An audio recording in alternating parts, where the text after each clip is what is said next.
Boa tarde, irmãos. Paz seja convosco. Vamos à nossa nona aula do estudo do livro do Apocalipse. Espero que você esteja gostando. Curta, compartilhe, comente, para sabermos aí se você está entendendo, se você está gostando. Aula passada, nós estávamos falando sobre as trombetas, as 7 trombetas que são tocadas. Falamos até a sexta, existe aí um interlúdio, um espaço, né? Com alguns acontecimentos para falarmos sobre a 7ª trombeta. Falamos sobre alguns anjos, falamos sobre os 7 trovões, né? João fala do livrinho, né? Muito interessante. E agora nós vamos falar da ordem de Deus para medir o santuário. Então, Apocalipse 11, versículo 1. E foi-me dado um caniço, semelhante a uma vara, e também me foi dito: dispõe-te e mede o santuário de Deus, o seu altar e os que nele adoram. Então, João tem agora uma vara e uma ordem, né? Uma ordem é algo físico. Físico será construído durante a tribulação pelos judeus, o terceiro templo, né? Medir é uma vara, né, para medir ali a destruição ou preservação de alguma coisa. Em Zacarias 2, verso de 1 a 5, fala sobre isso. Deus tem o conhecido do que está sendo medido. E segundo uma imagem figurada de preservação do povo de Deus, Deus conhece seu povo e vai preservá-lo. O altar, né, aponta para onde estão os verdadeiros adoradores. Então, primeiro, seria um templo, né, e segundo, uma igreja na presença de Deus que adora ao Senhor. O verso 2, mas deixa de parte o átrio exterior do santuário, e não meças, porque foi ele dado aos gentios. Estes, por 42 meses, calcarão aos pés a cidade santa.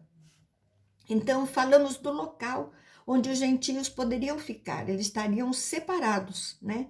E não medir a parte de fora, não medir, não preservados, não agradam a Deus e pisotearão Jerusalém.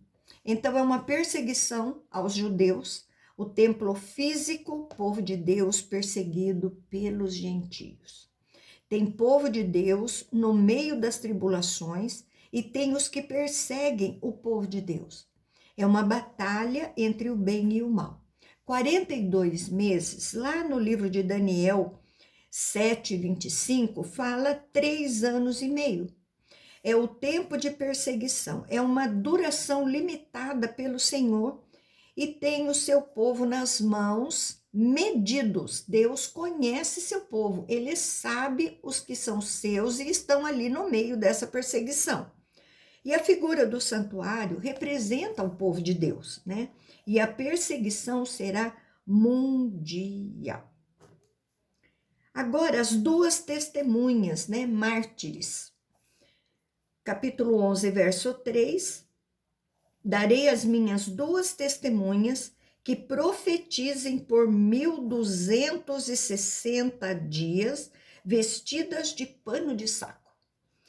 Duas testemunhas. Primeiro, são duas pessoas literalmente levantadas neste tempo final para uma obra especial de Deus. Ou, segundo, seria Elias e Moisés, né, que estariam voltando.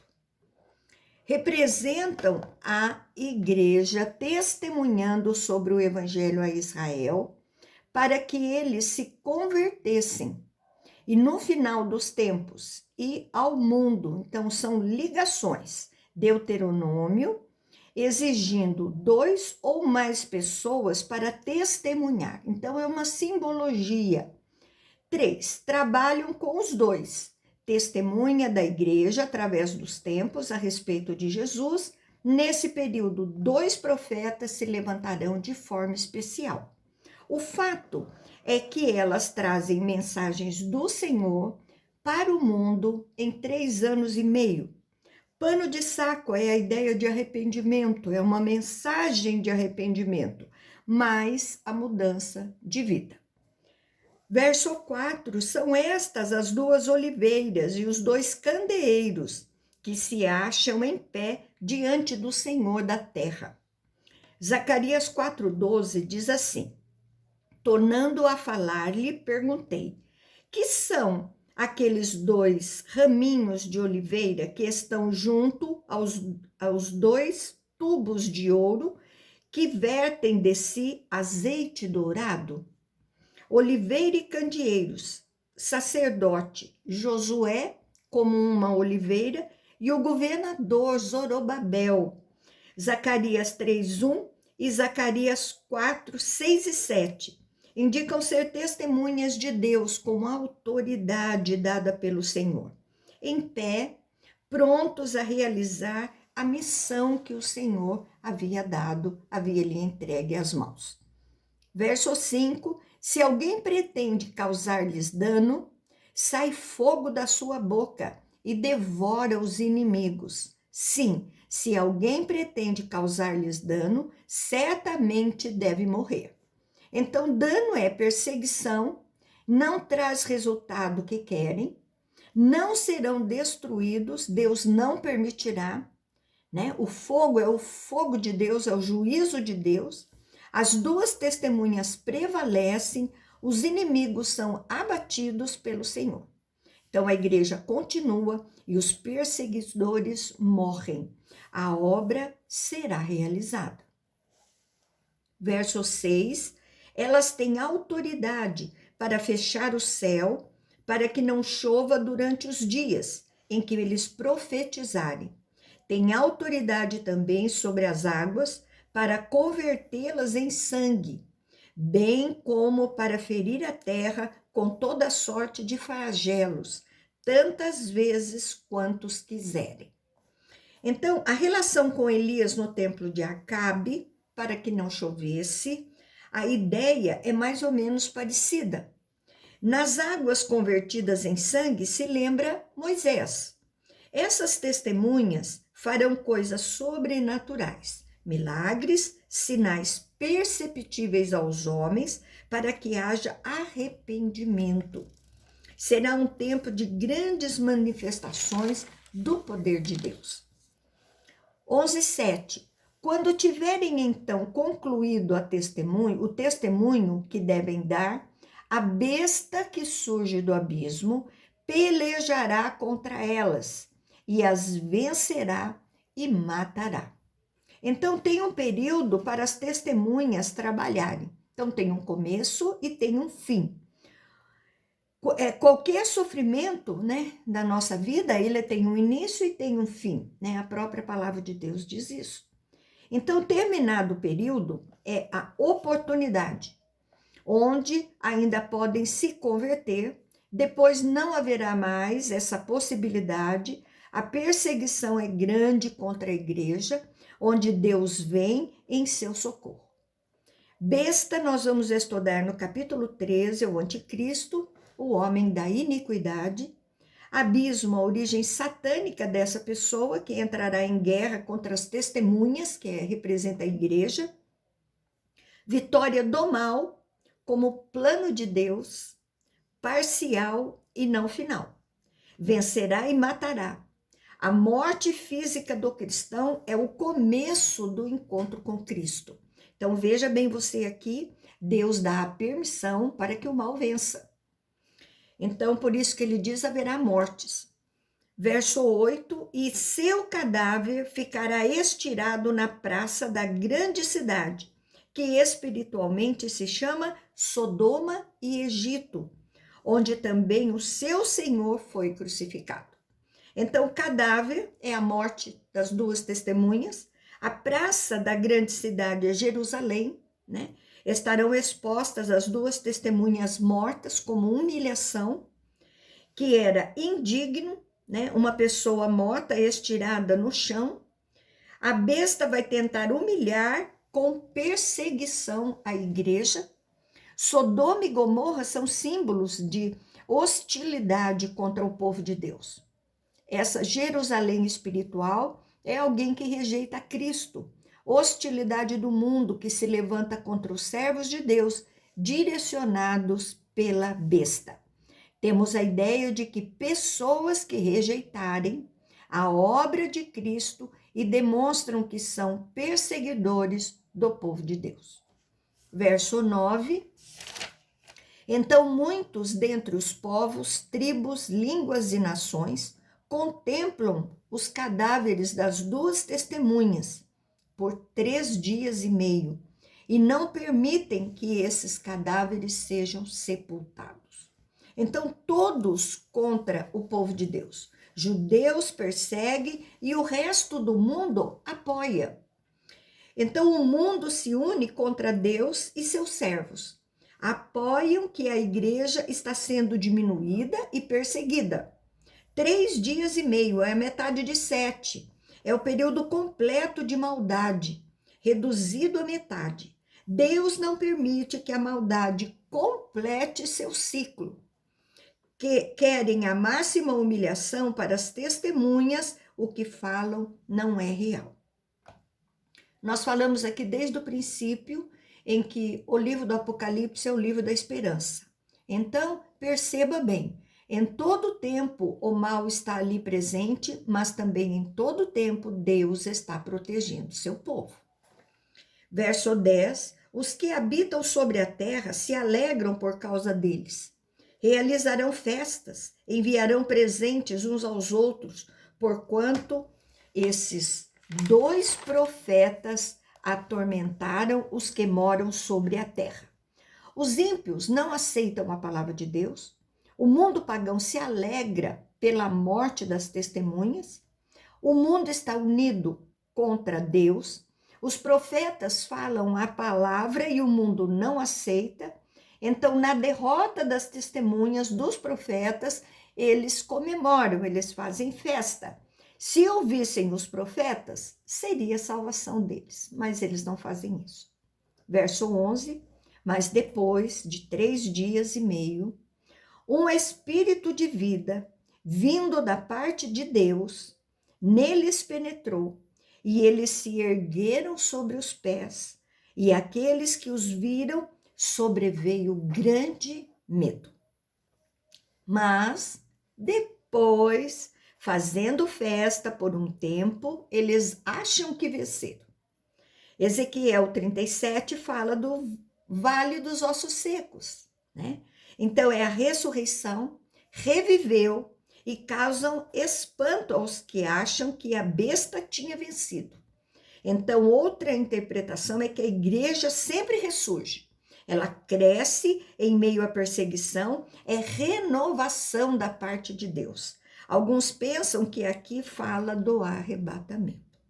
Verso 12, e as 2 testemunhas ouviram grande voz vindo do céu, dizendo-lhes, subi para aqui. E subiram ao céu numa nuvem e os seus inimigos contemplaram. Então, quando um quadro parecido com o arrebatamento. Lá em Tessalonicenses, Paulo trabalha a ressurreição, né? Fecha a oportunidade de conversão e chega assim o juízo de Deus. Seria o arrebatamento, os servos encontrando com o Senhor nos ares. Esse é o quadro do intervalo entre a sexta e entre o sexto e o sétimo selo. Traz esperança para a igreja e entende que a história está nas mãos de Deus. Verso 13, naquela hora houve grande terremoto e ruiu a 10ª parte da cidade e morreram nesse terremoto 7.000 pessoas, ao passo que as outras ficaram sobremodo aterrorizadas e deram glória a Deus ao céu. Quando sobem as testemunhas, forças da natureza mostram acontecimentos, catástrofes limitadas. Então, temos aqui 2 interpretações. Uma, acontecimentos em cursos, né? Estes morrem, indica que os ímpios e outros se converterão. Segundo, trata de uma falsa conversão, é a conversão pelo medo. A igreja arrebatada não existirá conversão, mas todo joelho se dobrará fora da oportunidade. Apocalipse 11:14, passou o segundo ai, eis que sem demora vem o terceiro ai. Então, 3 ais, as 3 últimas trombetas mais severas, finais das coisas. Termina então aqui esse interlúdio, esse intervalo. Agora nós vamos para a 7ª trombeta. Dentro dela tem um sinal de juízo marcante, desencadeia outras narrativas, outros flagelos. Verso 15, o 7º anjo tocou a trombeta e houve no céu grandes vozes dizendo: o reino do mundo se tornou do nosso Senhor e do seu Cristo, e ele reinará pelos séculos dos séculos. Então menciona aqui Deus e Jesus Cristo. Deus já governa, mas a plenitude do seu governo está em curso. Ele vai derrotar todos os inimigos até a morte, não vai sobrar nenhum. A 7ª trombeta anuncia o período final. Não é um dia, mas é um tempo. O mundo se tornou, é o plano de Deus, caminhando até o fim, unido céu e terra no domínio do Senhor para a eternidade. Essa voz fala de Cristo, é Jesus quem vai conquistar. Verso 16, e os 24 anciãos que se encontram sentados no seu trono diante de Deus, prostraram-se sobre o rosto e adoraram a Deus. Então, representa a igreja. Os 24 anciãos, chegou a hora das forças hostis serem vencidas e humilhadas. Então, eles se prostram diante do Senhor, que eles adoram. 17, dizendo: graças te damos, Senhor Deus Todo-Poderoso, que és e que eras, porque assumiste o teu grande poder e passaste a reinar. Então, o conteúdo da adoração é reconhecendo a igreja, tudo que Deus fez, falando também da eternidade. A igreja reconhece a grande obra que o Senhor fez, né? A grande obra que ele construiu. Vai punir os ímpios, inocentar os servos de Deus por causa do sangue de Jesus. E é a proclamação da vitória do Senhor. Verso 18, na verdade, as nações se enfraqueceram, chegou, porém, a tua ira e o tempo determinado para serem julgados os mortos, para se dar o galardão aos tais servos, os profetas, aos santos e aos que temem o teu nome, tanto aos pequenos como aos grandes, e para destruíres os que destroem a terra. Então, no Salmo 2, diz que os homens se levantam contra Deus, todas as classes que trabalharam para o reino de Deus. Então, é um quadro do final. Todos comparecerão diante do Senhor. Os servos, para receberem o galardão, e o ímpio, para receber a destruição eterna, para irem para o inferno. Verso 19, abriu-se então o santuário de Deus, que se acha no céu, e foi vista a arca da aliança no seu santuário, e sobrevieram relâmpagos, vozes, trovões, terremoto e grande saraivada. Então, narra o final de tudo. É a narrativa abreviada. O santuário de Deus, os servos estão na presença de Deus e visto Cristo, a arca da aliança, né, que indica Cristo. O céu está aberto e lá estão seus servos. Sinais da natureza acompanham o tempo final, todos percebem a realidade de Deus. Então, recapitulando aqui, até aqui onde o capítulo 11, onde nós já estudamos. De 1 a 11, a perseguição do mundo contra a igreja e o juízo de Deus em resposta à oração dos santos. De 12 a 22 vai ser a perseguição do quarteto do mal. Satanás, anticristo, falso profeta e a grande Babilônia. E a vitória de Cristo e da sua igreja sobre eles. Então, a linguagem apocalíptica é mostrar os eventos que acontecerão. João faz a narrativa de 1 a 11 acontecimentos do que ele viu. Então, fecha tudo. No capítulo de 11 a 22, João revisita os momentos dentro desse tempo. Então, agora ele vai revisitar, mas agora ele vai nos dar detalhes. Aquilo que ficou muito no ar, que você falou, nossa, mas parece que eu não estou entendendo, não está tendo uma conexão. Agora João vai revisitar do capítulo 11 ao 22. Personagens sendo levantados, mas na mesma realidade da narrativa de 1 a 11. Então, 3 sessões estudadas. 1, 7 candeeiros. 2, 7 selos. 3, 7 trombetas. Essas sessões cobrem todo o período da primeira até a segunda vinda de Cristo. Porém, a partir do capítulo 12, temos o retorno a esse período de tempo para mais detalhes do que aconteceria neles. Então, agora nós vamos passar para o capítulo 12. No capítulo 11, nós estudamos ordens para medir o santuário de Deus, né? A proteção de Deus também para com seu povo, as 2 testemunhas mártires e a 7ª trombeta que foi ali tocada. Agora, a coisa começa a ficar muito complicada, porque agora nós vamos falar sobre a mulher e o dragão. Nós vamos revisitar a tudo quanto nós falamos de 1 a 11, agora João vai nos dar detalhes dessa visitação. Então, a mulher e o dragão. João vai usar agora uma visão mitológica de personagens figurados. Continua com seu papel aí para você ir anotando todas essas visões, todo esse simbolismo. Capítulo 12, verso 1. Viu-se grande sinal no céu, a saber, uma mulher vestida de sol, com a lua debaixo dos pés e uma coroa de 12 estrelas na cabeça.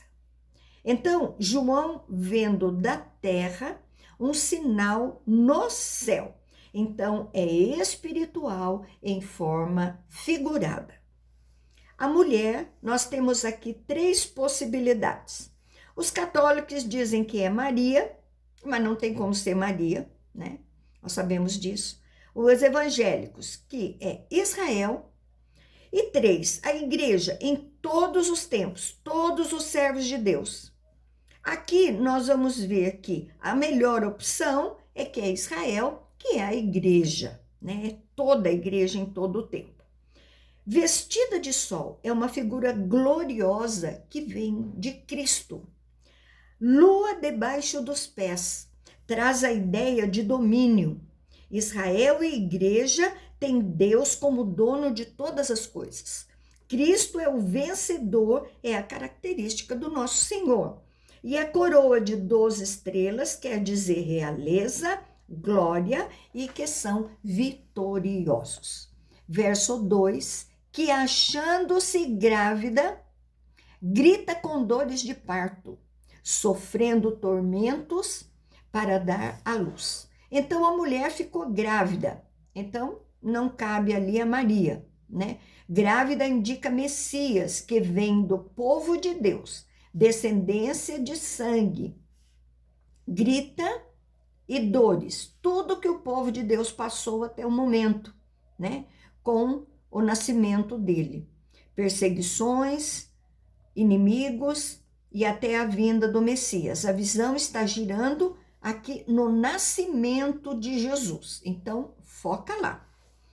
Verso 3. Viu-se também outro sinal no céu, e eis que um dragão grande, vermelho, com 7 cabeças, 10 chifres e nas cabeças 7 diademas.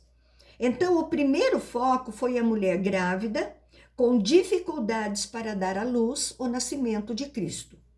O dragão é uma figura mitológica apavorante, que é o diabo, com grande poder, sangue e guerras. Cabeças, inteligência, domínio, o diabo é um ser que tem poder. 10 chifres quer dizer força. 7 diademas, ele tem uma coroa. Então, ele é adorado e celebrado por muitos como um tipo de Deus. Então, 2 Coríntios 4:4, Paulo diz que o diabo é o Deus deste século. Então, ele mostra aqui como o diabo é. Verso 4, a sua cauda arrastava a terça parte das estrelas do céu, as quais lançou sobre a terra. E o dragão se deteve em frente à mulher que estava para dar à luz, a fim de devorar-lhe o filho quando nascesse. Então, arrastar é o simbolismo de poder, 1/3 das estrelas, os anjos do diabo, né?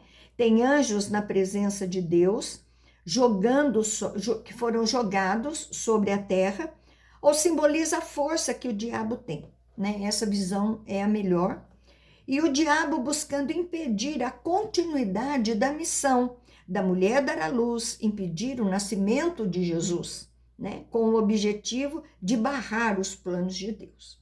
Mateus 2,16 fala do rei Herodes, quando ele ordena a morte do que eles estavam nascendo.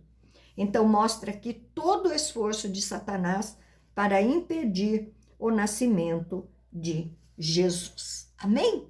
Vamos parar por aqui por enquanto, dar uma nova assistida no vídeo para você encaixar bem. Você está vendo que agora nós estamos trazendo desde o nascimento de Jesus, né? Então, nós podemos focar aí no nascimento, a dificuldade espiritualmente que foi para que Jesus pudesse nascer. Então, os propósitos de Deus não podem ser frustrados. Então, por isso, nós estamos estudando Apocalipse, para termos a certeza, a convicção da nossa fé em Jesus, o nosso Salvador. Amém?